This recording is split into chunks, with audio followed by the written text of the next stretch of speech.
Cooch Behar head post অফিসে ফের বোমা আতঙ্ক, ইমেলে হুমকি, তৎপর পুলিশ ও মেটাল ডিটেকশন টিম।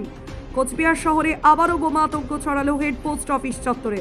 গতকালের ঘটনার পর আজ ফের একটি ইমেলের মাধ্যমে হেড পোস্ট অফিসে বোমা রাখা হয়েছে বলে হুমকি আসে। ইমেলটি পাওয়া মাত্রই দ্রুত পোস্ট অফিস চত্বর খালি করে দেওয়া হয় এবং সাধারণ মানুষকে নিরাপদ দূরত্বে সরিয়ে নেওয়া হয়। খবর পেয়ে ঘটনাস্থলে পৌঁছান কোচবিহার কোতোয়ালি থানার আইসি তপন পাল সহ বিশাল পুলিশ বাহিনী। সঙ্গে আসে মেটাল ডিটেকশন টিম ও বম্ব স্কোয়াড। পুরো এলাকা ঘিরে ফেলে তল্লাশি শুরু করা হয়। পুলিশ সূত্রে জানা গিয়েছে ইমেলের উৎস খতিয়ে দেখা হচ্ছে, একটি ভুয়ো হুমকি কিনা তাও তদন্ত করে দেখা হচ্ছে। ঘটনাকে কেন্দ্র করে এলাকায় ব্যাপক চাঞ্চল্য ছড়িয়েছে। এ বিষয়ে প্রশাসনের পক্ষ থেকে সাধারণ মানুষকে আতঙ্কিত না হয়ে গুজবে কান না নেওয়ার আবেদন জানানো হয়েছে। প্রভাব দেখা গেছিল কোচবিহার বড় পোস্ট অফিসে। আজকেও দেখা যাচ্ছে একই সময়, প্রায় একই সময়ে একই ঘটনার পুনরাবৃত্তি হচ্ছে। কি বলবেন, কতটা আতঙ্কিতের মধ্যে রয়েছেন এটা নিয়ে? আমরা গতকালকে থেকেই আতঙ্কিতের মধ্যে আছি। গতকাল যে ঘটনা আসার পর আমরা যেভাবে আতঙ্কিত ছিলাম, আজকেও একইভাবে আমরা যখন অফিসে ঢুকি এবং অফিসে কাজকর্ম শুরু করি, ঠিক একইভাবে আরও একটা ইমেল আসে এবং সেই ইমেলটা পাওয়ার পরে আমরা তড়িঘড়ি গতকালকের মতো আজকে আমরা অফিস থেকে বেরিয়ে যাই এবং প্রত্যেকে রিস্কিউ করি এবং একইভাবে আমরা আতঙ্কিত। গতকালকেও যেমন আতঙ্কিত ছিলাম, আজকেও আমরা একইভাবে আতঙ্কিত আছি।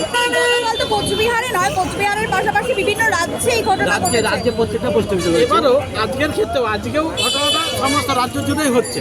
বিশেষ করে পাসপোর্ট অফিসগুলো যেগুলো পোস্ট অফিসে পাসপোর্ট হচ্ছে, সেই অফিসগুলোর উপরে অ্যাটাকের একটা চিন্তা ভাবনা করছে। কি কারণে হচ্ছে কি মনে করছেন, কোনো চক্রান্ত নাকি? হ্যাঁ, চক্রান্ত তো বটেই, তবে এটা তো টোটালটাই তদন্ত সাপেক্ষ। তদন্ত ছাড়া এখানে কিছু বলা যাবে না বা বলা উচিত নয়। গতকালকে আপনাদের এখানে কোনো তদন্ত থেকে কেউ এসেছিল? গতকালকে আমাদের এখানে আসেনি, আসার কথা ছিল, ওরা আসতে পারেনি, মানে সময় মতো পৌঁছাতে পারেনি।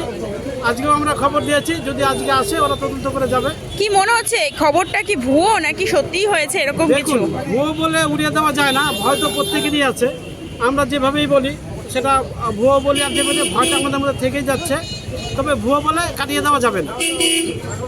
কি নাম আপনার? আমি রাখাল শাহ, কোচবিহার পোস্টাল এজেন্ট অ্যাসোসিয়েশনের সেক্রেটারি। বলছে না আপনারা বেরিয়ে যান, সত্যিকারের ঘটনা এটা। এইভাবে আমরা আতঙ্কিত হয়ে সবাই তো বেরিয়ে এলাম। নিচে নেমে যাওয়া স্টাফরা কাজ করছিল, তাদেরকেও রেস্কিউ করে নিয়ে আসা হলো। এখন তো এই পরিস্থিতিতে আছি, থানা থেকে পুলিশ আসলো।